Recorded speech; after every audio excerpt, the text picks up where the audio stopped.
नमस्कार दोस्तों, आप सभी लोगों का स्वागत है अका स्टडी क्लासेज में। आज हम लोग हमारे अतीत पुस्तक जो कक्षा 6 की इतिहास की है, इसका अध्याय 2 जिसका नाम है आखेट खाद्य संग्रह से भोजन उत्पादन तक, इसको आज हम लोग पढ़ेंगे। तो आइए चालू करते हैं। जैसा कि देखो, पहले इसका नाम देखते हैं, आखेट। पहले तो आप ये बताइए कि आखेट क्या होता है और खाद्य संग्रह क्या होता है। इन दोनों का अंतर पता होना चाहिए। और यहाँ से ये भोजन उत्पादन तक, तो पहले शब्दों का अंतर समझिए। ये दोनों चीज़ें आप लोग पिछले अध्याय में पढ़ चुके हैं, और जिसने नहीं देखा है वो देख ले, उससे अगले अध्याय को समझने में काफ़ी सहायता मिलेगी। आखेट क्या है? आखेट यानी शिकार करना। आपने पिछले अध्याय में पढ़ा होगा कि कैसे मनुष्य शिकार करता था जानवरों का, तो ये आखेट हो गया। और खाद्य संग्रह यानी फल और पौधे, जड़ें, और जो शिकार करता था उनसे जो मांस मिलता था, उन सब चीज़ों को जो वो संग्रह करके रख लेता था, तो वह खाद्य संग्रह था। खाद्य माने खाने वाली वस्तुओं का संग्रह। तो फल है, मांस है, ये सब खाने वाली चीजें ही तो थी। और इन्हें कहाँ संग्रह करता था? जब वो कंदराओं में रहता था, गुफाओं में रहता था, तो वहीं रख लेता था। और जब पानी बरस रहा है या फिर बहुत ज़्यादा ठंडी पड़ रही है, तो उस समय में इन्हीं चीज़ों को निकाल निकाल आराम से खाता रहता था। तो ये है खाद्य संग्रह। से भोजन उत्पादन तक, यानी जब आदि मानव आया जमीन में, मनुष्य पहली बार आया, तो उसको शुरू से खेती करनी तो आती नहीं थी। जैसे आजकल के किसान खेती कर रहे हैं, तो मनुष्य पहले शुरू से ही थोड़ी खेती करता था। पहले मनुष्य क्या था? पहले मनुष्य आखेटक था, जानवरों को मारता था, फल, पौधे और ये जो मांस है मारने से मिलता था जानवरों को, इनको संग्रह करता था, इन्हीं से अपना जीवन चलाता था। और धीरे धीरे समय बीतता गया, धीरे धीरे उसे अनाजों का ज्ञान हुआ, और फिर वो भोजन उत्पादक बन गया। ठीक। तो कैसे धीरे धीरे मनुष्य भोजन उत्पादक या किसान तक पहुंचा, यानी किसानी करना कैसे जाना, इसी चीज का अध्ययन हम लोगों को इस अध्याय में करना है। तो आइए चलते हैं। देखिए, यहाँ पर एक चित्र बना हुआ है एक लड़के का, जिसका नाम क्या है? तुषार है। तो तुषार अपने एक रिश्तेदार की शादी में दिल्ली से, दिल्ली क्या है? हमारे देश की राजधानी है। और बच्चों ये बताइए कि उत्तर प्रदेश की राजधानी क्या है? सोच के बताइए। तो दिल्ली जो है हमारे देश की राजधानी है। तो यहाँ से ये यात्रा कर रहा है, चेन्नई जा रहा है। और रेल में उसे खिड़की वाली सीट मिल गई, जहाँ से वह बाहर का नज़ारा देखने में मग्न हो गया। अरे, खिड़की वाली सीट मिल जाए तो किसको पसंद नहीं आती? बच्चों की क्या बात है, चाहे बड़े हों, चाहे जवान हों, चाहे बूढ़े हों, सबको पसंद आती है खिड़की की सीट। आगे चलो। तेज दौड़ती गाड़ी से उसने देखा कि पेड़ पौधे, घर, खेत खलिहान बड़ी तेजी से पीछे की ओर छूटते चले जा रहे हैं। और ये जब हम लोग देखते हैं ना खिड़की से बैठ के, तो बड़ा मजा आता है, हम लोगों को भी मजा आता है। आगे चलते हैं। तभी उसके चाचा ने उसके कंधे पर हाथ रखकर कहा, पता है, लोगों ने मात्र 150 साल पहले रेल से यात्रा शुरू की थी। तो 150 साल पहले यात्रा शुरू की थी, तो यदि देखा जाए रेल का, तो 1853 में 1853 में भारत में पहली रेल चली है। तो अब 1853 से 1953, ये हो गए 100 साल, और ये हो गए 100 साल, और 50-60 साल यहाँ जोड़ लो, तो वो सही कह रहा है, 150 साल पहले की है। तो 150 साल पहले रेल की यात्रा शुरू की है। आगे चलते हैं। बस तो इससे कुछ दशक बाद आई। बस, बस जिसमें हम लोग स्कूल जाते हैं, स्कूल बस जैसे होती, उस बस की बात कर रहा है। तो बस इसके कुछ दशक बाद आई, यानी रेल का आविष्कार पहले हो गया, रेलगाड़ी पहले चलने लगी, अब बसें जो है बाद में निर्मित हुई हैं। तो क्या है? तुषार सोचने लगा कि जब लोगों के पास आने जाने के लिए तेज रफ्तार वाली सवारियां नहीं थी, न रेलगाड़ी थी, न बस थी, न मोटरसाइकिल थी, तो क्या वे यात्रा नहीं करते थे? क्या वे अपनी सारी जिंदगी एक ही जगह पर बिता दिया करते थे? नहीं, ऐसी बात नहीं थी। क्या है, आगे समझते हैं। आरंभिक मानव आखिर वे इधर उधर क्यों घूमते थे? आरंभिक मानव यानी कि आदि मानव की बात कर रहा है। तो आदि मानव इधर उधर क्यों घूमते थे? हम उन लोगों के बारे में जानते हैं जो इस महाद्वीप में 20 लाख, कितना, 20 लाख साल पहले रहा करते थे। आज हम उन्हें आखेटक खाद्य संग्राहक के नाम से जानते हैं। तो आखेटक और खाद्य संग्राहक मैंने बता दिया आपको कि जो सबसे पहले आदि मानव थे उन्हें कृषि नहीं आती थी, वो अखेट करते थे यानी शिकार करते थे और खाने पीने की वस्तुएं, फल फूल है, मांस है, इन चीज़ों का संग्रह यानी इकट्ठा करके रख लेते थे और उन्हीं से भोजन करते रहते थे। फिर क्या करा कि भोजन का इंतजाम करने की विधि के आधार पर उन्हें इस नाम से पुकारा गया। अब ये यानी शिकार कर रहे हैं और खाने पीने की चीज़ों का संग्रह कर रहे हैं, इसीलिए तो उन्हें अखेटक और खाद्य संग्राहक कर गया है। तो यही कह रहा है कि भोजन का जो इंतजाम करने की विधि थी, उसी के आधार पर उन्हें इस नाम से यानी अखेटक और खाद्य संग्राहक के नाम से पुकारा जाता है। आम तौर पर खाने के लिए वे जंगली जानवर जंगली जानवर का शिकार करते थे। जब शिकार करेंगे तभी अखेटक कहलाएंगे। मछलियां और चिड़ियां पकड़ते थे।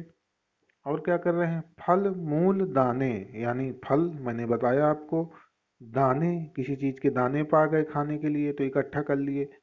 पौधे, पत्तियां, अंडे, जैसे आज हम लोग मुर्गे के अंडे खाते हैं, तो ये लोग जो अंडे देने वाले जीव जंतु थे तो उनको भी इकट्ठा कर लेते थे और खाते रहते थे। इसके बाद क्या है, आखेटक खाद्य संग्राहक समुदाय के लोग एक जगह से दूसरी जगह पर घूमते रहते थे। ये जो अखेटक थे, जो शिकार करते थे और खाने वाली वस्तुओं का संग्रह करते थे, ये क्या करते थे, कुछ समय तक एक जगह में रहते थे और जब वहाँ का खाने पीने की चीज़ें खत्म हो जाती थी तो दूसरी जगह चले जाते थे।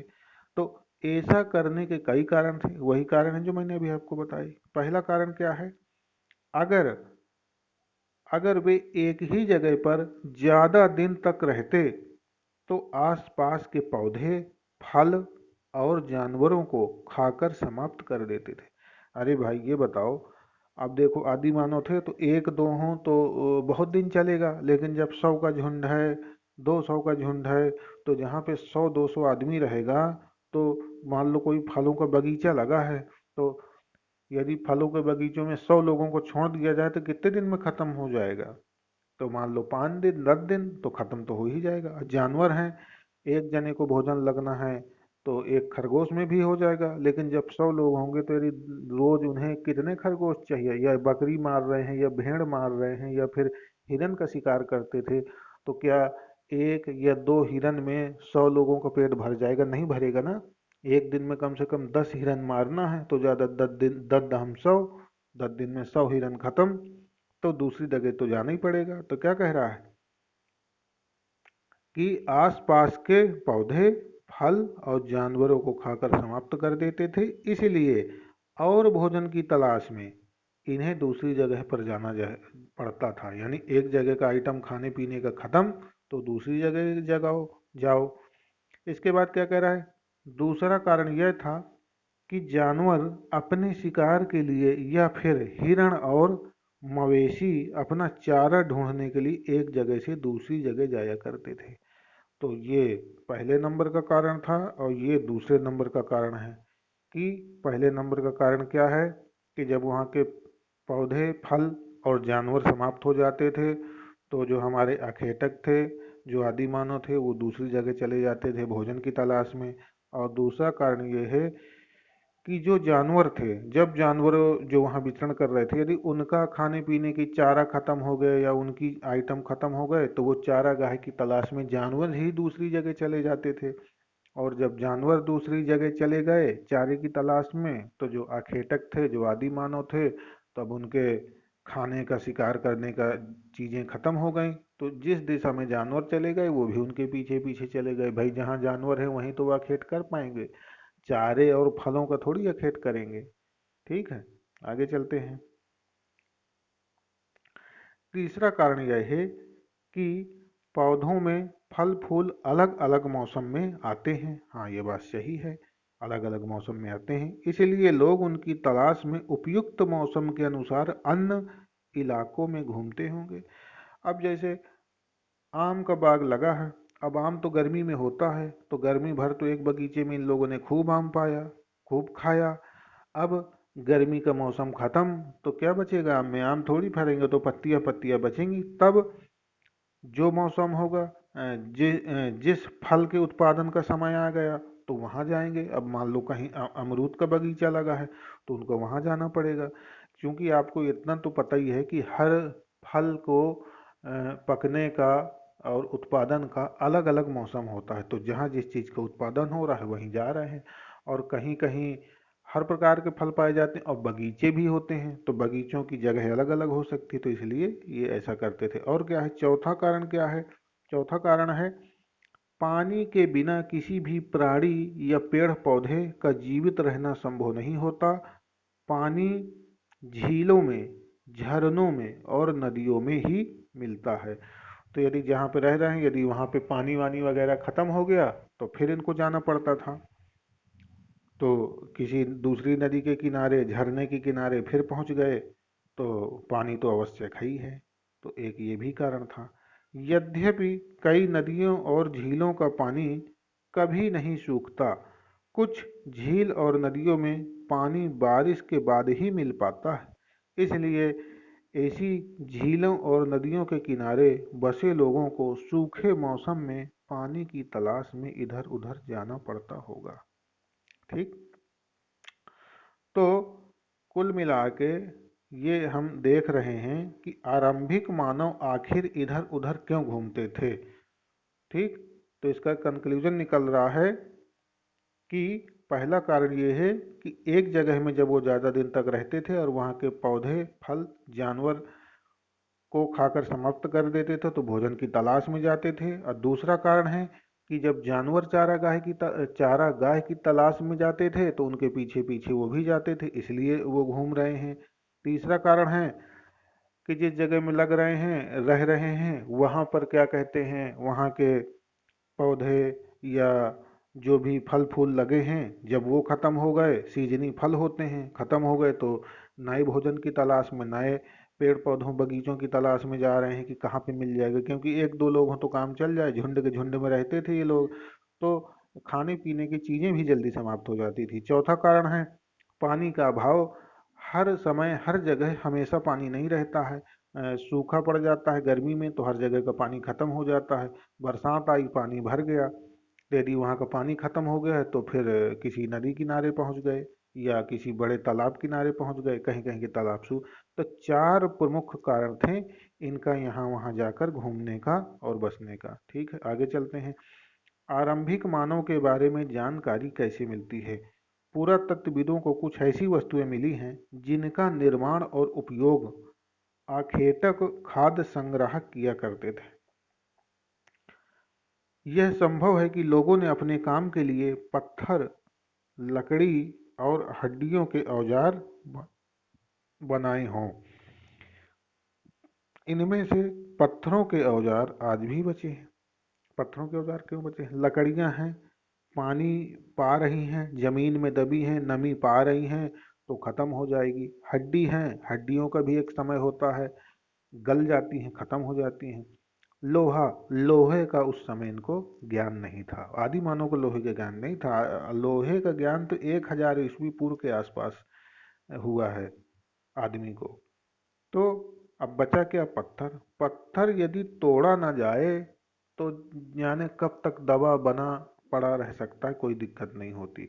तो सबसे पहले जो इन लोगों ने औजार बनाए वो पत्थरों के ही बनाए हैं। ठीक है, आगे क्या चलते हैं।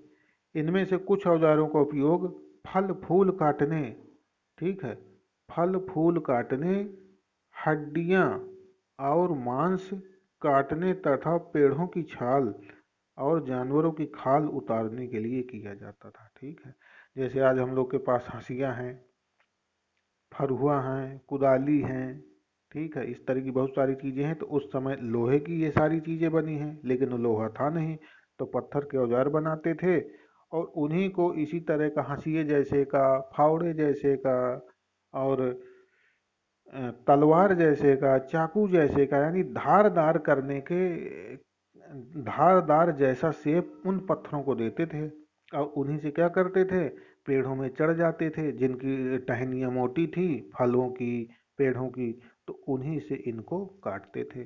और जानवर मार लिए इन्होंने तो जानवरों की खाल उतारना है तो भी उसी से काटते थे, पेड़ों की छाल उतारना है तो पेड़ों की छाल को छील लेते थे उसी से और उसी को ये लोग पहनते थे हैं।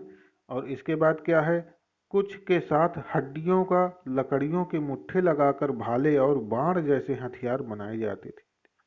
और कुछ पत्थर जैसे पा गए तो उनके पहले औजार बना लिए, अब फिर क्या कर रहे हैं, हड्डी या लकड़ियों के मुट्ठे। अच्छा आज भी देख लो आप लोग, हम लोग हंसिया उपयोग करते हैं गांव घरों में, तो जो हमारा हंसिया होता है उसमें लकड़ियों के ही तो मुट्ठे लगे रहते हैं। जो हम लोग फावड़ा इस्तेमाल कर रहे हैं वो लोहे का है, तो वो लकड़ी का ही तो हम लोग लगाते हैं पकड़ने वाला। तो इसी तरह पहले भी करते थे, लेकिन अब हम लोग हड्डियों का नहीं लगाते हैं। अब पहले ये लोग हड्डी का भी इस्तेमाल कर लेते थे मुट्ठे के रूप में और लकड़ी का भी इस्तेमाल कर लेते थे। आगे चलते हैं।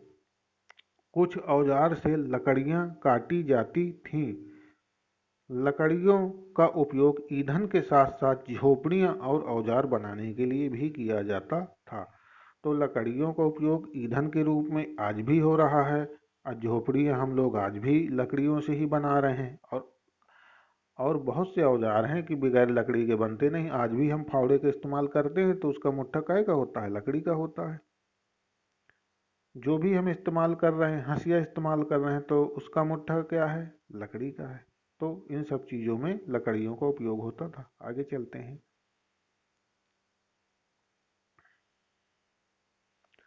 पत्थर के औजारों का उपयोग इंसान ने खाने योग्य जड़ों को खोदने के लिए किया जाता था। जानवरों की खाल से बने वस्त्रों को सिलने के लिए किया जाता था। अच्छा, ये देखिए, ये चित्र दिखा रहा है और बता रहा है इन औजारों का प्रयोग कि कैसे, ये देखिए धारदार सब चित्र बने हैं, ये देखिए हैं धारदार, और ये भी देखिए धारदार ही है। ये देखिए सिलाई कर रहा है कैसे, अब धागे का तो नहीं बता रहा, धागा वैसे था नहीं, बस जो क्या कहते हैं, पेड़ पौधों में जो पतले पतले कुछ ऐसे भी पेड़ पौधे पाए जाते हैं तो उनके जो धागे या कुछ उस तरह के मिलते थे उसी से सिल लेते थे। जिस धागे का प्रयोग आज आप लोग कर रहे हो ये धागा उस समय उपलब्ध नहीं था। आगे चलते हैं। रहने की जगह निर्धारण करना। तो रहने की जगह क्या है, लाल त्रिकोण वाले स्थान वे पूरा स्थल हैं जहां पर आखेटक खाद्य संग्राहक के होने के प्रमाण मिलते हैं। इसको हम देखेंगे अभी आगे। इसके अलावा भी और कई स्थानों पर अखेटक खाद्य संग्राहक रहते थे, यानी जहाँ की वो जगह आपको अभी नक्शे में बताए जाएंगे वहाँ पे भी रहते थे, इसके अलावा भी रहते थे। मानचित्र में सिर्फ कुछ गिने चुने स्थान दिखाए गए हैं, कई पूरा स्थल नदियों और झीलों के किनारे पाए गए हैं। तो नदियों और झीलों के किनारे तो पाए ही जाएंगे भाई, आदमी की मूलभूत आवश्यकता है पानी, और यदि आदमी को पानी नहीं मिलेगा तो जिंदा कैसे रहेगा। तो इसलिए पहले तो वो यही कोशिश करेगा कि नदियां हों, तालाब हों, झील हों, जहाँ से उसकी पानी की आवश्यकता क्या है, पूरी हो सके। ये मानचित्र है, इसको अध्ययन अभी करेंगे, थोड़ा सा और पढ़ लेते हैं। चूंकि पत्थर के उपकरण बहुत महत्वपूर्ण थे इसलिए लोग ऐसी जगह ढूंढते रहते थे जहां अच्छे क्वालिटी के पत्थर मिलें, क्योंकि जितना मजबूत और अच्छी क्वालिटी का पत्थर होगा उतना अच्छा वो लोग औजार बना पाएंगे, और जितना अच्छा औजार बना पाएंगे उससे उतना ही अच्छा शिकार किया जा सकता, इसलिए वो अच्छी क्वालिटी के पत्थर ढूंढा करते थे। आगे चलते हैं। भीमबेटका आधुनिक मध्य प्रदेश, इस पूरा स्थल पर गुफाएं व कंदराएं मिली हैं। भीमबेटका ये जो है ये पड़ेगा मध्य प्रदेश के रायसेन जिले में, रायसेन जिले मध्य प्रदेश में ये पड़ता है। और यहाँ से गुफाएं और कंदराएं मिली। मैंने बताया था ना अध्याय 1 में कि गुफाओं और कंदराओं में ये लोग रहते थे और वहीं अपने खाने पीने की चीजें रख लिया करते थे जब ये लोग खाद्य संग्राहक वाला जीवन जी रहे थे। तो ये कंदरा है, अभी ये मानचित्र में आपको बताई जाएंगी। लोग इन गुफाओं में इसलिए रहते थे क्योंकि यहाँ उन्हें बारिश, धूप और हवा से राहत मिलती थी। ये गुफाएं नर्मदा नदी घाटी के पास हैं। यानी क्या कह रहा है, ये जो भीमबेटका की गुफाएं हैं ये नर्मदा नदी घाटी के पास हैं। क्या तुम बता सकते हो कि रहने के लिए लोगों ने यह जो जगह क्यों चुनी? क्यों चुनी अभी बता तो रहा है। उन्हें बारिश से बचना है, उन्हें धूप से बचना है, उन्हें हवाओं से बचना है ठंडी। तो यदि गुफा के अंदर घुस जाएंगे तो धूप नहीं लगेगी, पानी बरस रहा है बंद ही नहीं हो रहा, और नहीं बाहर रहेंगे तो उन्हें सर्दी लग जाएगी तो निपट जाएंगे। तो बारिश से बचना है, धूप से बचना है, हवा से बचना है, इसलिए इन कंदराओं में या गुफाओं में रहते थे। बस इसलिए उन्होंने चुनी। शैल चित्रकला, इनसे हमें क्या पता चलता है? शैल चित्रकला, ये जो शैल चित्रकला है, ये देखिए एक शैल चित्र बना है। शैल चित्र में क्या बना है? ये एक मानव है, बनाया गया है, और ये क्या कर रहा है? शिकार है कर रहा है इस तरह। ये एक हिरण हो सकती है या बारहसिंगा हो सकता है। तो ये शैल चित्र बना है, और कहाँ बना है ये बना हुआ है, अभी आपने यहाँ पे एक जगह पढ़ी है, ये देखिए भीमबेटका, ये भीमबेटका। तो भीमबेटका से ये चित्र मिला है। तो शैल चित्र के उदाहरण हमें सर्वप्रथम कहाँ मिलते हैं? तो भीमबेटका से मिलते हैं। ये क्वेश्चन आता है। जिन गुफाओं में लोग रहते थे उनमें से कुछ की दीवारों पर चित्र बने हैं। अब उन्हीं गुफाओं में हैं, बाहर पानी बरस रहा है, अब बैठे बैठे क्या करें? तो बैठे बैठे टाइम पास के लिए चित्रकारी कर रहे हैं। उस समय वीडियो गेम तो चलता नहीं था कि वीडियो गेम बैठ के खेल लें।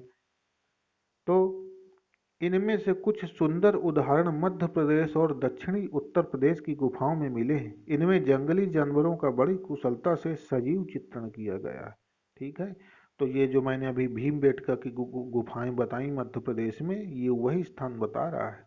और ये देखिए, ये बता रहा है कि कैसे जंगली जानवरों का एक आदमी शिकार कर रहा है, यही चित्रण है। आगे चलते हैं। ये देखिए भीमबेटका की गुफाएं दिखा रहा है इस तरह से। अब इसके एंट्री तो नहीं यहाँ पे दिखा रहा है कि कहाँ से है, लेकिन ये गुफाओं का ही एक अवशेष है। आगे चलते हैं। पूरा स्थल, पूरा स्थल किसे कहते हैं? पूरा स्थल देखिए इसके नाम में ही छुपा है। स्थल, स्थल माने स्थान, स्थल माने स्थान हो गया। और पूरा माने पुराना, पुराना स्थान। ये क्या है? उस स्थान को कहते हैं पूरा स्थल जहाँ से औजार, बर्तन और इमारतें जैसी वस्तुओं के अवशेष मिलते हैं, उसे पूरा स्थल कहते हैं। औजार मिले, बर्तन मिले, इमारत मिले, कोई पैसा रुपया मिले, यानी कुछ भी ऐसी चीज है जिनका आदमी इस्तेमाल पहले करता था। ऐसी वस्तुओं का निर्माण लोगों ने अपने काम के लिए किया था और बाद में वो उन्हें वहीं छोड़ गए। ये जमीन के ऊपर, अंदर और कभी कभी समुद्र और नदी के तल में भी पाए जाते हैं।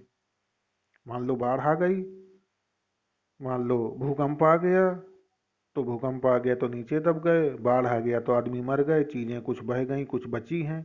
तो कोई चीज समुद्र में पाई जाएगी, कोई बाढ़ आने के बाद जमीन के ऊपर रह जाएगी, तो भूकंप आ जाएगा तो नीचे गड़ जाएगी। तो इन पूर्व स्थलों के बारे में आपको अगले अध्याय में बताया जाएगा। ठीक है, कोई बात नहीं। तो कुल मिला के है कि पूरा स्थल किसे कहते हैं? पूरा स्थल कहते हैं जहाँ से औजार, बर्तन और इमारतें मिले, उस स्थान को पूरा स्थल कहते हैं। अब पिछले अध्याय में बताया जा चुका है कि पूरा तत्वविद किसे कहते हैं? पूरा तत्वविद कहते हैं जो इन औजारों को, बर्तनों को, इमारतों को खोजे, कैसे? खुदाई करके जो इनको इनको पता लगा ले, उसे पुरातत्वविद कहते हैं। और इतिहासकार किसे कहते हैं? इतिहासकार कहते हैं जो ये अवशेष मिल गए हैं खुदाई से किसी चीज से, तो इन स्रोतों का जो अध्ययन करता है उसे इतिहासकार कहते हैं। आगे चलते हैं। आगे की खोज। मानचित्र 2 में कुरनूल की गुफा ढूंढो। अभी मानचित्र का पूरा अध्ययन एक ही बार में करवा दूंगा। यहाँ से राख के अवशेष मिले हैं। राख के अवशेष कहाँ से मिले हैं? कुरनूल गुफा। और कुरनूल गुफा ये कहाँ है? आंध्र प्रदेश में है। कुरनूल गुफा से राख के अवशेष मिले, और राख के अवशेष कब मिलेंगे? यानी जब आग जलाएंगे। इसका मतलब यह है कि आरंभिक लोग आग जलाना सीख गए थे। आग का इस्तेमाल कई कार्यों के लिए किया गया होगा, जैसे प्रकाश के लिए, मांस भूंजने के लिए, और खतरनाक जानवरों को दूर भगाने के लिए। सही है। प्रकाश, आग जलाओगे तो प्रकाश तो होता ही है, और आग जलाओगे तो उसमें मांस भी भून सकते हो, और जानवरों को डराना हो तो आग जला दो, तो आग में कौन मरेगा कूद के? क्योंकि यदि जानवर कूदेगा तो भुन जाएगा, तो उनको तो और मजा आ जाएगी आदिमानव को खाने में। तो ये हो गई। आगे चलते हैं। नाम और तिथियां। जिस काल के बारे में हम पढ़ रहे हैं, पुरातत्वविद ने उनको बड़े नाम रखे हैं। आरंभिक काल में वो पूरा पाषाण काल कहलाते थे। यह दो शब्दों यानी प्राचीन माने पूरा हो गया, अब पाषाण यानी पत्थर। पाषाण माने पत्थर, अब प्राचीन यानी पूरा, पूरा माने प्राचीन से बना है। यह नाम पूरा स्थलों से प्राप्त पत्थर के औजारों के महत्व को बताता है। पूरा पाषाण काल 20 लाख साल पहले से 12,000 साल पहले के दौरान माना जाता है। जो पूरा पाषाण काल है वह 20 लाख साल पहले से 12,000 साल पहले के दौरान माना जाता है। यानी जब 12वां साल लग जाएगा तो यहाँ से मध्य पाषाण काल की शुरुआत हो जाती है। एक्चुअल में जो पाषाण काल है, पाषाण काल, इसको 3 भागों में बांटा गया है। ठीक है। एक है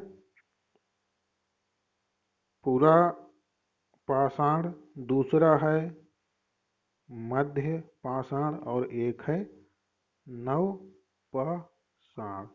3 कालों में बांटा गया है। अब ये जो पूरा पाषाण काल है, इसको फिर 3 भागों में बांटा गया है। ठीक। तो एक है निम्नपुरा, निम्नपुरा, मध्य पूरा, और एक है उच्च पूरा। तो निम्न, मध्य, उच्च। अब पूरा सब में लगा है, ये देखिए पूरा है, पूरा के भाग हैं तो पूरा लगा है। और ये जो मध्य है इनमें पूरा नहीं लगा है, ये केवल मध्य पाषाण काल है।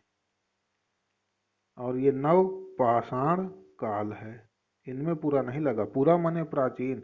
तो पूरा जो है 3 भागों में बांटा गया है। तो ये जो मध्य पाषाण काल है ये वाला, तो इसी को कह रहा है।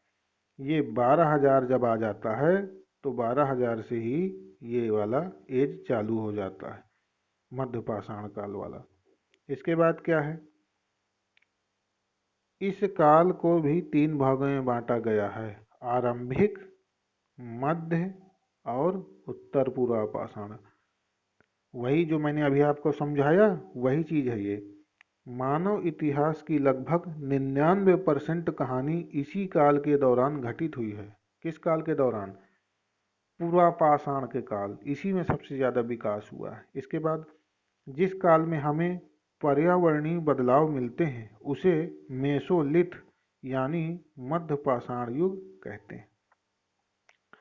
पर्यावरण के बदलाव, पर्यावरण यानी पानी, हवा, जीव जंतुओं की उत्पत्ति, पृथ्वी का ठंडा होना, नए नए जीव उत्पन्न हो रहे हैं, और नई नई फसलें भी उत्पन्न हो रही हैं।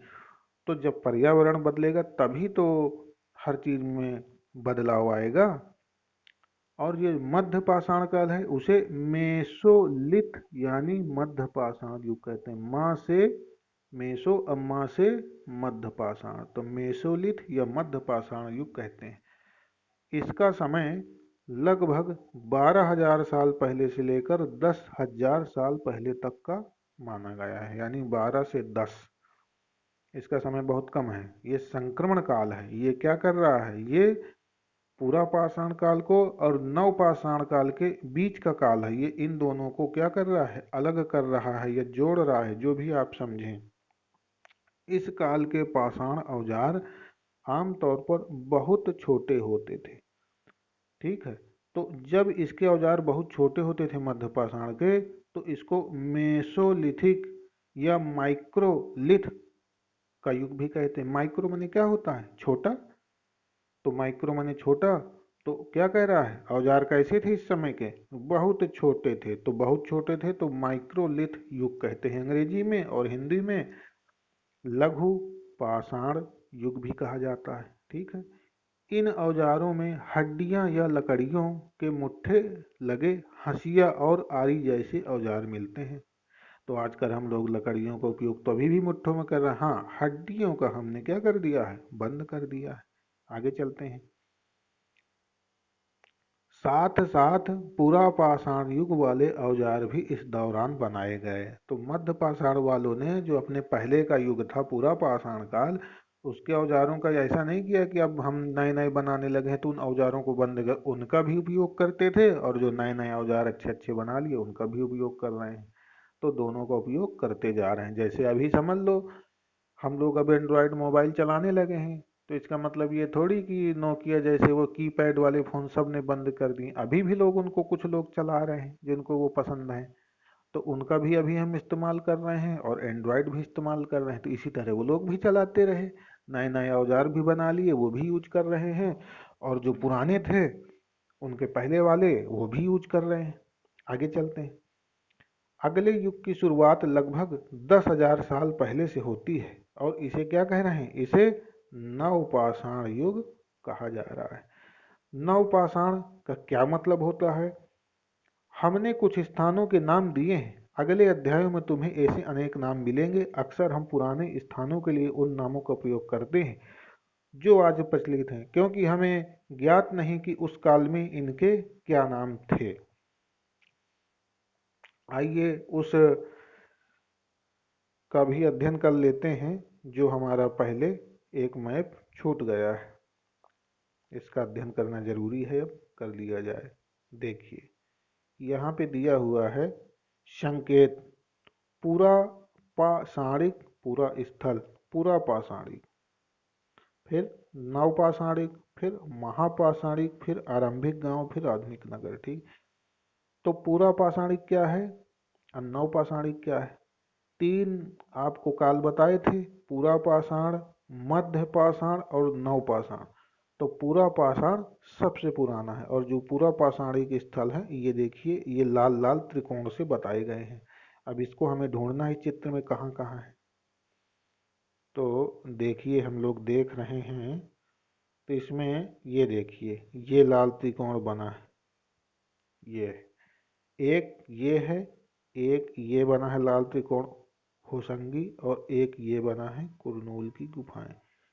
ये जो है पूरा पाषाणिक स्थल है।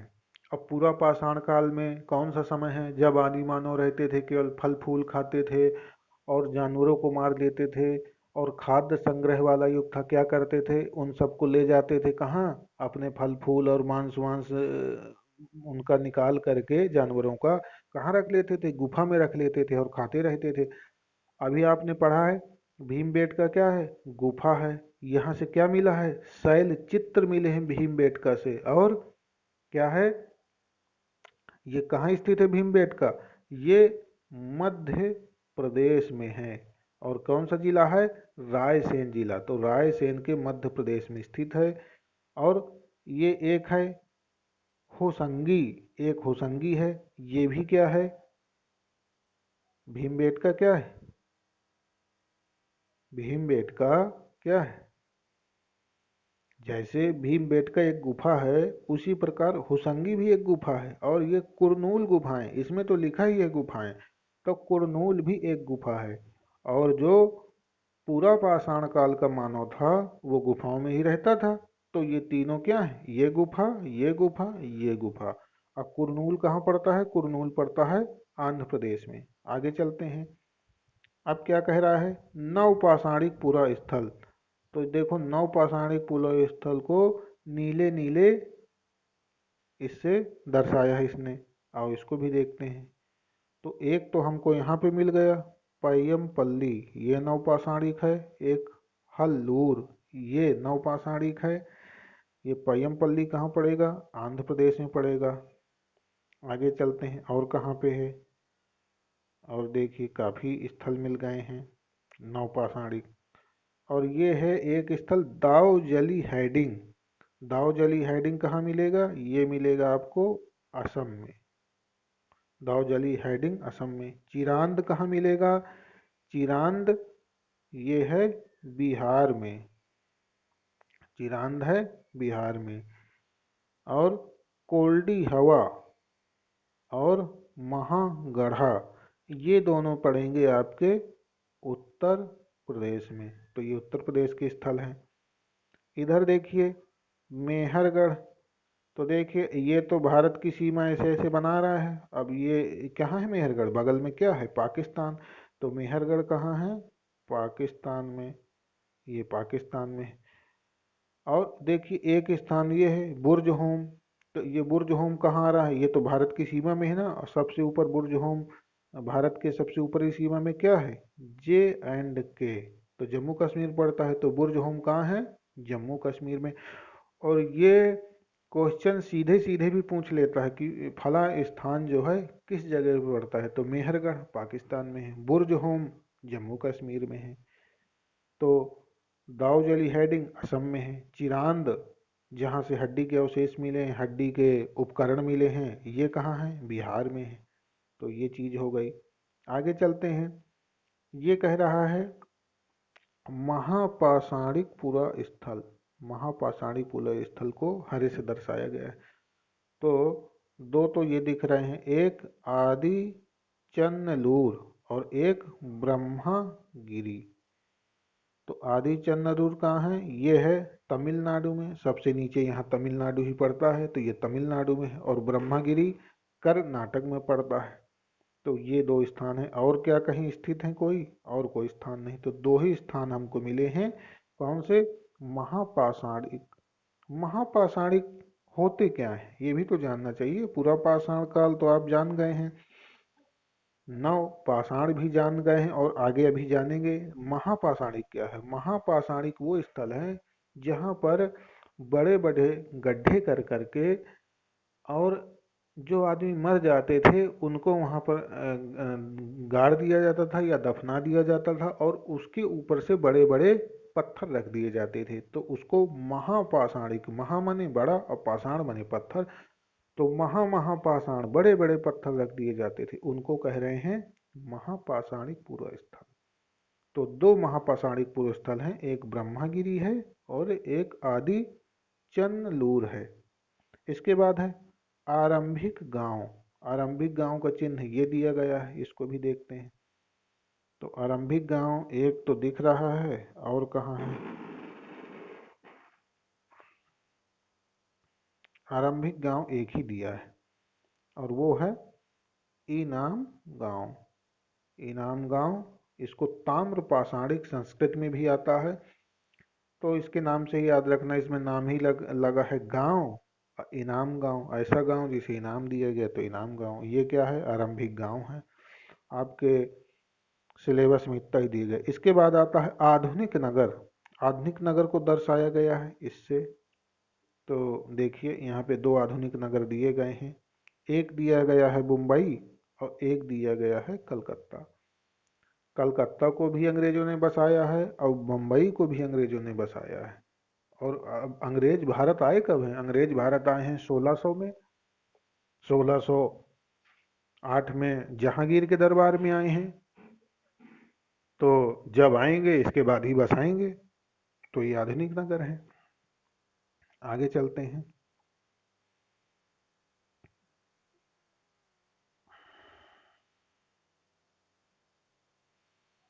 बदलती जलवायु, यहाँ से हमको पढ़ना था।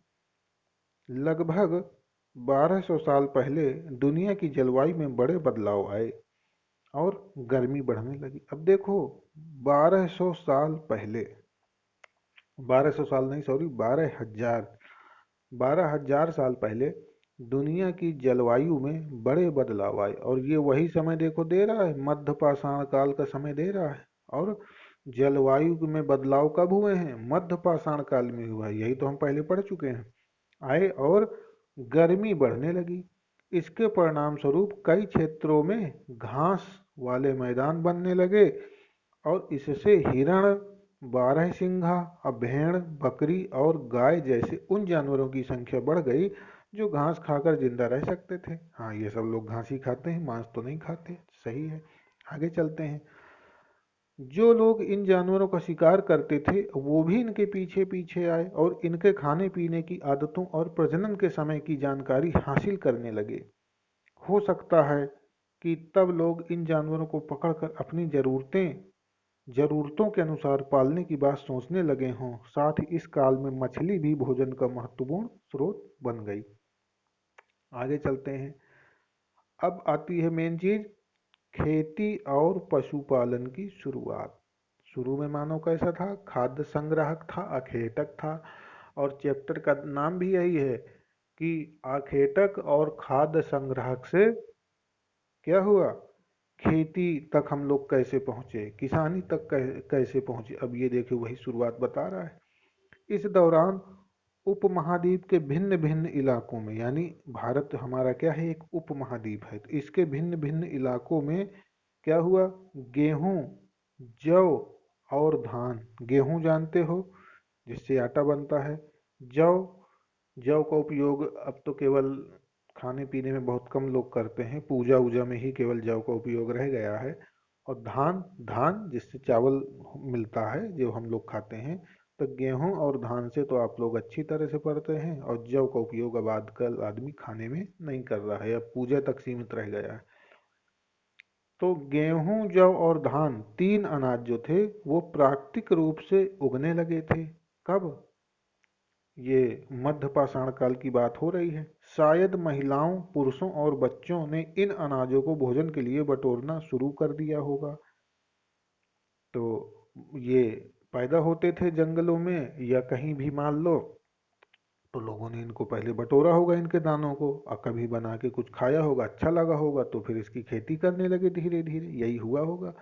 साथ ही वे यह भी सीखने लगे होंगे कि यह अनाज कहाँ उगते थे और कब पककर तैयार होते थे।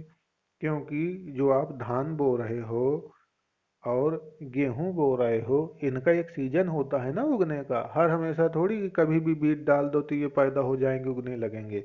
तो वही चीज वो समझा रहा है कि लोगों ने पहले इस चीज को समझा होगा कि यार ये कहाँ कहाँ पैदा हो रहे हैं, किस प्रकृति में पैदा हो रहे हैं और कब कब पैदा हो रहे हैं, इन चीजों को समझा। और ऐसा करते करते लोगों ने इन अनाजों को खुद पैदा करना सीख लिया होगा। इस प्रकार धीरे धीरे वे कृषक बन गए। आगे चलते हैं। इस तरह लोगों ने अपने घरों के आसपास चारा रख कर जानवरों को आकर्षित कर उन्हें पालतू बनाया होगा। सबसे पहले जिस जंगली जानवर को पालतू बनाएगा वह कुत्ता का जंगली पूर्वज था। यानी कह रहा है कि कुत्ते जो वर्तमान में जिन कुत्तों को हम पाल रहे हैं, ये कुत्ते नहीं, इनका भी पूर्वज रहा होगा वो, और जंगली रहा होगा। तो सबसे पहले हमने उसके पूर्वज को पाला, बाद में हमने कुत्तों को पालना शुरू किया। धीरे धीरे लोग भेड़ पालने लगे, बकरी पालने लगे, गाय और सूअर जैसे जानवरों को अपने घरों के नजदीक आने को उत्साहित करने लगे। कैसे उत्साहित करते थे? अपने दरवाजे में बढ़िया चारा वारा काट के रख दिया, तो चारे के लालच में जानवर आएगा और खा रहा है, तो उसको रोज खाने को दे रहे हैं, तो जो आदमी जिसको खाने को देता है वो उसे क्यों मारेगा। तो इस तरह से धीरे धीरे वो लोग पालतू बन गए। ऐसे जानवर झुंड में रहते थे और ज्यादातर घास खाते थे।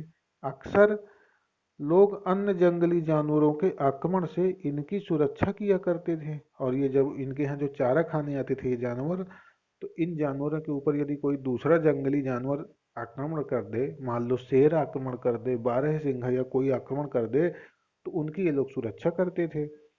तो उन जानवरों को भी लगा यार कि यार यहाँ तो हमें बढ़िया, इनके घर जाते हैं तो ये लोग हमको चारा भी कटा कटाया खिला देते हैं, और कोई जानवर हमारे ऊपर हमला कर रहा है तो उससे भी हमको बचाते हैं, तो क्यों ना हो तो यहीं रह लिया जाए, जो है जब खाने को भी मिल रहा है, सुरक्षा भी मिल रहा है।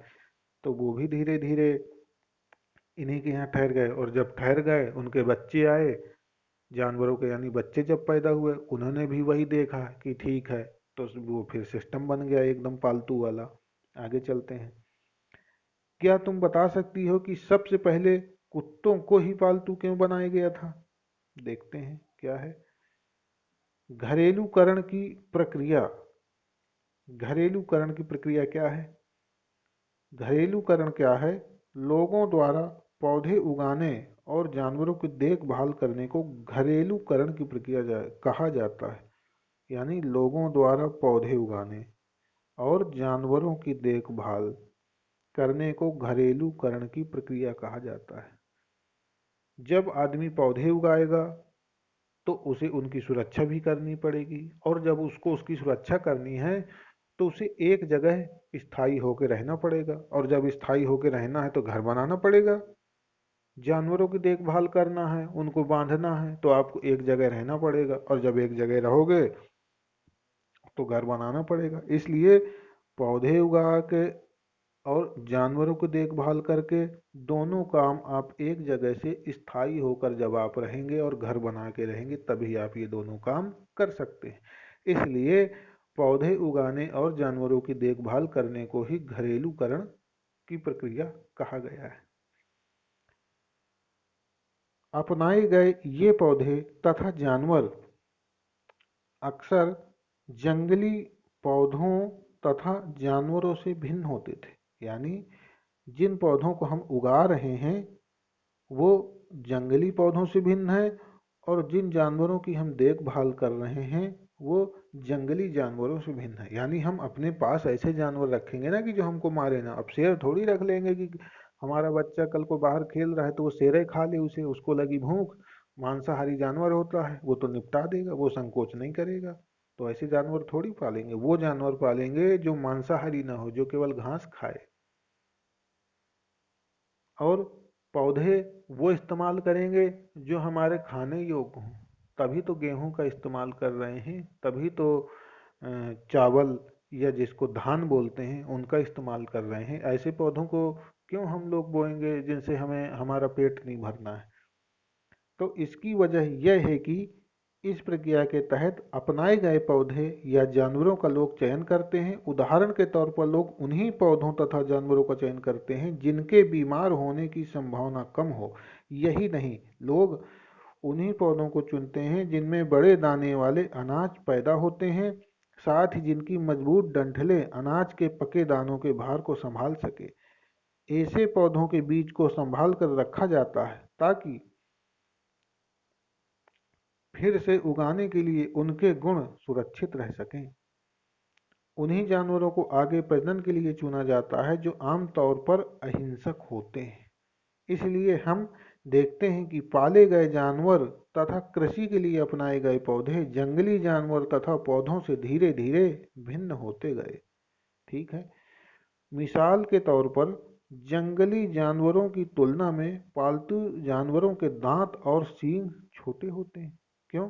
जंगली जानवर जो होता है वह मांस खाता है, शिकार करता है, दूसरे जानवरों को जो है मारता है। तो जो जंगली जानवर है जो मांस खा रहे हैं तो उनके दांत यदि नुकीले नहीं होंगे तो जानवरों को चीर फाड़ नहीं कर पाएंगे। तो इसलिए जंगली जानवर, और जो पालतू जानवर हैं उनको चारा लरियाना है तो उनके दांत ऐसे भी चल जाएंगे। तो देखो यहाँ पे दांत दिखाए गए हैं, ये देखो दांतों में अंतर। अब ये दांत जंगली लोगों के हैं, जानवरों के, या पालतू के हैं, ये इसमें नहीं लिखा गया है, लेकिन दांत पशुओं के हैं, ये इतना दिखाया गया है। आगे चलते हैं। पालतू जानवरों के दांत और सींग छोटे होते हैं। ठीक है। इन दांतों को देखो, इनमें कौन सा जंगली सूअर का है और कौन सा पालतू सूअर का है। अब कौन सा जंगली सूअर का है, कौन सा पालतू सूअर का है, ये तो अब चित्र में स्पष्ट बताए नहीं गए तो हमें तो बस से बाहर है। आगे चलते हैं। इस प्रक्रिया यह प्रक्रिया पूरी दुनिया में धीरे धीरे चलती रही। यह करीब 12,000 साल पहले शुरू हुई। वास्तव में आज हम जो भोजन करते हैं वो इसी प्रक्रिया की वजह से है। कृषि के लिए अपनाई गई सबसे प्राचीन फसलों में गेहूं तथा जौ आते हैं। उसी तरह सबसे पहले पालतू बनाए गए जानवरों में कुत्ते के बाद भेड़ बकरी आते हैं। यानी मानव ने सबसे पहले किस जानवर को पालतू बनाया है? कुत्ते को पालतू बनाया है। भेड़, बकरी, गाय, को नहीं बनाया, गाय भी नहीं है। सबसे पहला जो पालतू जानवर है वह है कुत्ता। इसके बाद है एक नवीन जीवन शैली। तुम किसी पौधे के बीज को बोकर देखो, तुम पाओगी कि इसे विकसित होने में कुछ वक्त लगता है। इसलिए जब लोग पौधे उगाने लगे तो उनकी देखभाल के लिए उन्हें एक ही जगह पर लंबे समय तक रहना पड़ा। अब एक जगह पर यदि नहीं रहेंगे तो आप यहाँ पे मान लो गेहूं बो के चले गए हैं, तो कोई जानवर आएंगे, खा पी के मस्त हो जाएंगे और बस निकल लेंगे। तो क्या करोगे? तो जब एक जगह रहोगे तो उनकी देखभाल करोगे, सुरक्षा करोगे, तभी तो वो बच पाएंगे।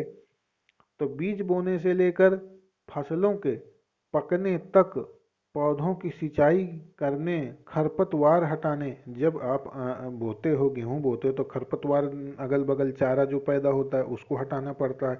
नहीं तो वो सारे पोषक तत्व वो खरपतवार खा लेते हैं, खपत कर लेते हैं। तो जो मेन फसल आपने गेहूं बोई है उसको पोषक तत्व नहीं मिलते।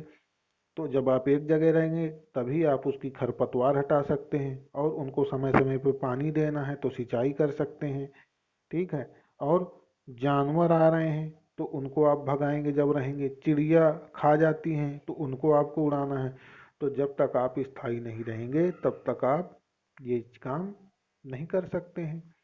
तो उनकी सुरक्षा करने जैसे बहुत से काम शामिल थे। कटाई के बाद अनाज का उपयोग बहुत संभाल कर करना पड़ता था। अनाज को भोजन और बीज दोनों रूपों में बचाकर रखना आवश्यक था। भाई भोजन तो हम कर लेंगे, भोजन के बाद अगले साल जब हमें अनाज उगाना है तो कुछ जो है गेहूं हमको, या कुछ जो भी फसल आप बो रहे हैं उसको बीज के रूप में भी बचा के रखना है। जब उनको छिड़केंगे तब तो अगले साल नए पौधे पैदा होंगे।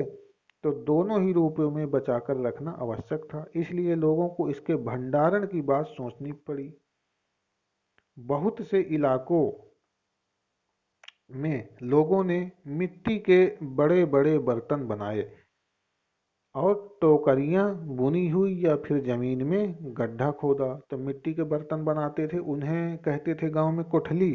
अब क्या है, अब कोठली का जमाना खत्म हो गया। अब बाजार में टीन की बखारियां मिलती हैं, तो अब लोग उसमें अनाज इकट्ठा करके रखते हैं। अब पहले जो है ऐसे बनती थी कोठली, उसकी मिट्टी की बनाया करते थे। तो ऐसी कोठली थी और ऐसा यहाँ पे ये रहता था, और यहाँ से भर दिया करते थे ऐसे, और यहाँ से अनाज डाल देते थे, और जब निकालना है तो यहाँ से निकाल लेते थे। तो इसको बोलते थे कोठली।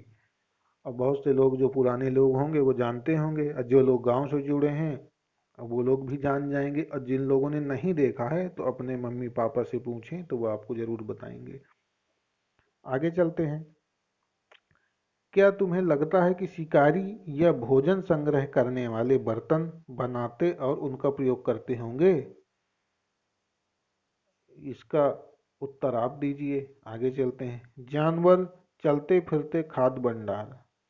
ये कह रहा है कि जो जानवर हैं, ये क्या है? जानवर, जानवर चलते फिरते खाद्य भंडार हैं। यानी जानवर उन्हें वो हैं जो चल रहे हैं फिर रहे हैं, लेकिन वो खाद्य भंडार है। खाए यानी खाद्य माने खाने की, यानी खाने का भंडार है जानवर।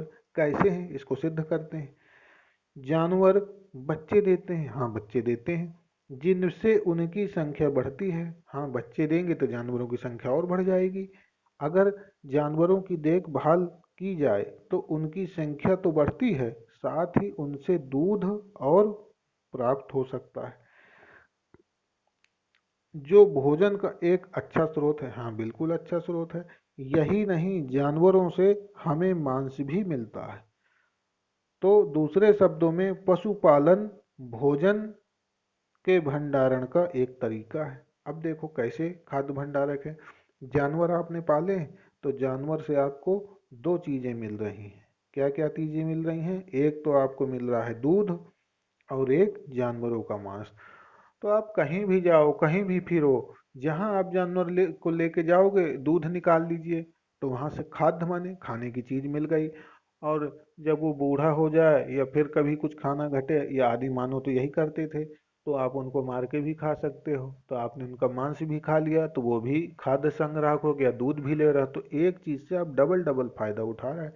इसलिए कह रहा है कि जानवर चलते फिरते खाद्य भंडार थे, और चूंकि चल फिर लेते हैं तो चलते फिरते खाद्य भंडार हो गए। आगे चलिए, आओ आरंभिक कृषकों और पशुपालकों के बारे में पता करें। क्या तुम्हें कई नीले वर्ग दिख रहे हैं? ये तो हम लोग देख चुके हैं नक्शे में पहले। आगे चलते हैं, स्थायी जीवन की ओर। हाँ, इसको देखते हैं, स्थायी जीवन की ओर। पुरातत्वविदों, पुरातत्वविद मैंने बताए हैं पूरा स्थल क्या है और पुरातत्वविद क्या है। पूरा स्थल क्या है? स्थल माने स्थान, वह स्थान जहाँ से खोद करके चीजें निकल रही हैं वो पूरा स्थल है। अब पुरातत्व कौन है? जो उन स्थानों की खुदाई करके उन चीजों को प्राप्त कर रहा है। तो पुरातत्वविद को कुछ पुरा स्थलों पर झोपड़ियों और घरों के निशान मिले हैं, जैसे कि बुर्ज होम। बुर्ज होम वर्तमान में कश्मीर के लोग, यानी बुर्ज होम कहाँ है? बुर्ज होम कश्मीर में पड़ता है, और ये कश्मीर में पड़ता है बुर्ज होम। और बुर्ज होम के लोग क्या हैं? गड्ढे के नीचे घर बनाते थे, यानी जैसे ये जमीन हो गई, ऐसे ये समतल जमीन हो गई, अब ये नीचे ऐसे करके गड्ढा बना रहे हैं, अब यहाँ से ऐसे घुस गए और यहाँ पे बढ़िया रह रहे हैं। तो गड्ढे के नीचे घर बनाते थे, जिन्हें गर्तवास कहते थे। गर्त माने नीचे और वास माने निवास, निवास करने का स्थान। तो गड्ढे में घुस के यहाँ वे निवास कर रहे हैं, तो ये हो गया गर्तावास। इनमें उतरने के लिए सीढ़ियां होती थीं, इससे उन्हें ठंड के मौसम में सुरक्षा मिलती होगी। अच्छा, एक क्वेश्चन आएगा कि बुर्ज होम कहाँ स्थित है? ये बुर्ज होम कहाँ स्थित है? ये सीधे सीधे भी क्वेश्चन आता है। तो बुर्ज होम, आप समझो, जब आदमी बुजुर्ग हो जाता है तो बुजुर्ग होने के बाद बुढ़ा हो जाता है, बुढ़ा हो गया तो मर गया। अब मर गया तो उसे क्या करते हो? नीचे गड्ढे में गाड़ देते हैं। तो गर्तावास, तो बुढ़े या बुर्ज बुजुर्ग कहाँ रहते हैं? तो गड्ढे में रहते हैं मरने के बाद। तो गर्तावास के साथ बुर्ज होम, यानी बुजुर्गों का होम। ये याद करने का तरीका है। पुरातत्वविदों को झोपड़ियों के अंदर और बाहर दोनों ही स्थानों पर आग जलाने की कई जगहें मिली हैं। ऐसा लगता है कि लोग मौसम के अनुसार घर के अंदर या बाहर खाना पकाते होंगे। बहुत सारी जगहों से पत्थर के औजार भी मिले हैं। इनमें से कई ऐसे हैं जो पूरा पाषाण युगीन उपकरणों से भिन्न हैं, इसलिए इन्हें नवपाषाण युग का माना गया है।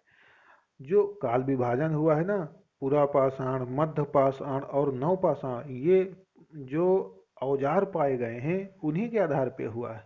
जो आप पूरा पाषाण काल के औजार पाएंगे वो बड़े बड़े होते थे, फिर मध्य पाषाण में आएंगे तो माइक्रो, माइक्रो माने छोटे, अंग्रेजी में माइक्रो कहते हैं, तो छोटे छोटे होते थे। नव पाषाण में आएंगे तो और नुकीले और धारदार होने लगे। तो इसी आधार पर ये काल विभाजन किया गया है। आगे चलते हैं। नवपाषाण युग के वे औजार भी हैं जिनकी धार को और अधिक पैना करने के लिए उन पर पालिश चढ़ाई जाती थी। ओखली और मूसल का प्रयोग अनाज तथा वनस्पतियों से प्राप्त अन्य चीजों को पीसने के लिए किया जाता था। ठीक है, ओखली आप लोगों ने देखी होगी, नहीं देखी है तो ये देख लो। जैसे ये हो गया और ये हो गया, अब ये और ये हो गया ऐसे। तो इसको पकड़ के जो है ऐसे इसमें जो है अनाज डाल दिया ऐसे, और बस इसको बार बार मार रहे हैं तो उससे अनाज के दाने अलग होते थे। तो ये ओखली होती थी। तो ओखली और मूसल का प्रयोग अनाज तथा वनस्पतियों से प्राप्त अन्य चीजों को पीसने के लिए किया जाता था। आज हजारों साल बाद भी ओखली और मूसल का प्रयोग अनाज पीसने के लिए किया जाता है। उसी तरह प्राचीन प्रस्तर युगीन औजार, प्रस्तर माने पत्थर, पत्थर युग या पाषाण युग औजारों का निर्माण और प्रयोग लगातार होता रहा। कुछ औजार हड्डियों से भी बनाए जाते थे, और ये जो हड्डी के औजार है ना, ये मिले हैं हमें चिरांद से। चिरांद कहाँ है? बिहार में, नक्शे में देखा था हम लोगों ने अभी। आगे चलते हैं। ये देखिए कुछ पत्थर के औजार दिखाए गए हैं। कुछ नवपाषाण के होंगे, कुछ पुरापाषाण काल के होंगे, कुछ मध्य पाषाण काल के होंगे। मध्य पाषाण के औजार हमने पढ़े कि छोटे छोटे होते थे, ये हैं छोटे छोटे। अब बड़े हैं, ये हैं बड़े बड़े, ये हैं बड़े बड़े, तो ये शायद पुरापाषाण काल के होंगे। आगे चलते हैं। नवपाषाण युग के पुरास्थलों से कई प्रकार के मिट्टी के बर्तन मिले हैं। ये मिट्टी का बर्तन मिल गया है, ठीक है। कभी कभी इन पर अलंकरण भी किया जाता था, यानी जैसे यहाँ पे ऐसे करके सजाते थे, ऐसे ऐसे ऐसे ऐसे, तो अलंकरण भी किया जाता था। बर्तनों का उपयोग चीजों को रखने के लिए किया जाता था। धीरे धीरे लोग बर्तनों का प्रयोग खाना बनाने के लिए भी करने लगे। चावल, गेहूं तथा दलहन जैसे अनाज अब आहार का महत्वपूर्ण हिस्सा बन गए थे। कब? नवपाषाण काल में। नवपाषाण काल में कृषि एकदम चालू हो गई, यानी अच्छे से उत्पादन वगैरह होने लगे और लोग स्थायी जीवन जीने लगे, एक जगह स्थायी होकर रहने लगे और अनाज का उत्पादन करने लगे। इसके साथ साथ अब लोग कपड़े भी बुनने लगे थे। तो नवपाषाण में क्या कर रहे हैं? कपड़े बुन रहे हैं। इसके लिए कपास जैसे आवश्यक पौधे उगाए जा सकते थे। तो नवपाषाण काल में क्या कर रहे हैं लोग? पहली चीज बर्तन बना रहे हैं, दूसरी चीज खाना बना रहे हैं, तीसरी चीज चावल, गेहूं, तला दलहन अनाज का उत्पादन कर रहे हैं, चौथी चीज कपड़े बुनने लगे। इतने आइटम नवपाषाण काल में लोग कर रहे हैं। आगे चलते हैं। क्या ये परिवर्तन हर जगह एक साथ ही आ गए होंगे? ऐसी बात नहीं है। एक तरफ जहां कई जगहों पर स्त्री पुरुष शिकार और भोजन संग्रह करने का काम कर रहे थे, वहीं अन्य लोगों ने हजारों साल के दरमियान धीरे धीरे खेती और पशुपालन को अपना लिया। बहुत जगह लोग मौसम के मुताबिक बदल बदल कर अपनी जीविका चलाया करते थे, यानी जिस मौसम में जो हो गया, गेहूं का मौसम है तो गेहूं बो लिया, चावल का मौसम है चावल बो लिया, तो जैसा मौसम देखा उस हिसाब से अपनी जीविका चला रहे थे। आगे चलते हैं। सूक्ष्म निरीक्षण मेहरगढ़ का। ये मेहरगढ़ कहाँ है? पाकिस्तान में है। मेहरगढ़ नक्शे में हमने देखा है, और यदि आपको भूल गए तो आप वीडियो पुनः देख सकते हैं वहां पर। यह ईरान जाने वाले सबसे महत्वपूर्ण रास्ते बोलन दर्रे के पास एक हरा भरा समतल स्थल है। कौन सा? मेहरगढ़। पहले अध्याय में हमने पढ़ा है कि ये जो उत्तर और पश्चिम, यहाँ से ईरानियों का आक्रमण हुआ है, और किनका आक्रमण हुआ है? यूनानियों का। तो ईरानी और यूनानी इस दिशा से आए थे, और यही तो यहाँ पे ऐसे पाकिस्तान है, यहाँ पे मेहरगढ़ है, यही दिशा तो है। तो यहाँ पर ईरान जाने वाले सबसे महत्वपूर्ण रास्ते बोलन दर्रे के पास एक हरा भरा समतल स्थान था। वही चीज हमने आपको बता दी। जहाँ से के स्त्री पुरुषों ने इस इलाके में सबसे पहले जौ को, फिर गेहूं को उगाना और भेड़ बकरी पालना सीखा। तो सबसे पहले फसल उत्पादन कहाँ से चालू हुआ? मेहरगढ़ से फसल उत्पादन चालू होता है, और यहीं से फसल के साक्ष्य या बीजों के साक्ष्य सर्वप्रथम मेहरगढ़ से मिलते हैं। इसके बाद विभिन्न प्रकार के जानवरों की हड्डियां मिली हैं। इनमें हिरण तथा सुअर जैसे जंगली जानवर तथा भेड़ और बकरियां भी शामिल हैं, जिनकी हड्डियां मिल रही हैं। मेहरगढ़ के अलावा चौकोर तथा आयताकार घरों के अवशेष भी मिले हैं। यानी मेहरगढ़ में क्या मिले हैं? चार कोने के तथा आयताकार घरों के अवशेष भी प्राप्त हुए हैं। अब ये देखो, ये दिखाया गया है, यानी वहां पर इस तरह के घर के अवशेष मेहरगढ़ से मिले हैं। अच्छा, इस तरह के घर तो अभी भी बनते हैं, गांव में भी शहर में भी, थोड़ा बहुत नक्शा बदलना बात अलग है। तो ये मेहरगढ़ से मिले हैं। इसके बाद क्या है? प्रत्येक घर में चार या उससे ज्यादा कमरे हैं, जिनमें से कुछ संभवतः भंडारण के काम आते रहे होंगे। मृत्यु के बाद सामान्यतः मृतक के सगे संबंधी उसके प्रति सम्मान जताते थे। लोगों की आस्था है कि मृत्यु के बाद भी जीवन होता है, इसलिए कब्रों में मृतकों के साथ कुछ सामान भी रखे जाते थे। जो वो पसंद करता था, उसके साथ में उसके कोई कपड़े हैं, कोई उसके औजार हैं, उसकी लाठी डंडा है जो वो यूज करता था। तो कुछ चीजें रख देते थे कि ये मर जाएगा तो इसको जरूरत पड़ेगी तो ये यहीं से अपना ले लेगा। तो जब दफना रहे हैं गड्ढे में तो साथ में उसका सामान भी रख देते थे और ऊपर से दफना देते थे, मिट्टी डाल देते थे। तो ये जो है सामान रखा जाता था। मेहरगढ़ में ऐसी कई कब्रें मिली हैं। एक कब्र में एक मृतक के साथ एक बकरी को भी दफनाया गया है। संभवतः इसे परलोक में मृतक के खाने के लिए रखा गया होगा। यानी ये कह रहा है कुल मिला के कि ये जो मर गया है आदमी, देखो ये चित्र बना है ना, ये आदमी देखो मरा पड़ा है। ये आदमी का चित्र है, ये देखो आदमी की खोपड़ी, आदमी के हाथ, ये आदमी के पैर, ये आदमी का ये, और बकरी, ये ये बकरी है, ये बकरी है। तो ये जब आदमी जिंदा रहा होगा तो इसको बकरी खाना बहुत पसंद रहा होगा, मटन वटन। तो इसके साथ में एक तो बकरी रख दी है, या फिर इसका ये प्रिय पशु रहा होगा। जैसे आज हम लोग कुत्तों को बहुत प्यार करते हैं, तो जो लोग कुत्तों को बहुत प्यार करते हैं कभी मर वर जाए तो उन्हें बहुत दुख होता है। तो इसको भी ये अपने जब जीवन काल में बकरी को बहुत प्यार करता रहा होगा, तो हो सकता है कि जब ये आदमी मर गया तो इसके घर वालों ने इसके साथ में बकरी को भी दे दिया कि ले तुम्हारी बकरी भी तुम्हारे साथ में है। तो ऐसा हो सकता है। तो इस तरह से हम जो है इस अध्याय का अंत करते हैं और इसकी प्रश्नोत्तरी अपलोड कर दूंगा मैं अभी जस्ट। Okay, thank you.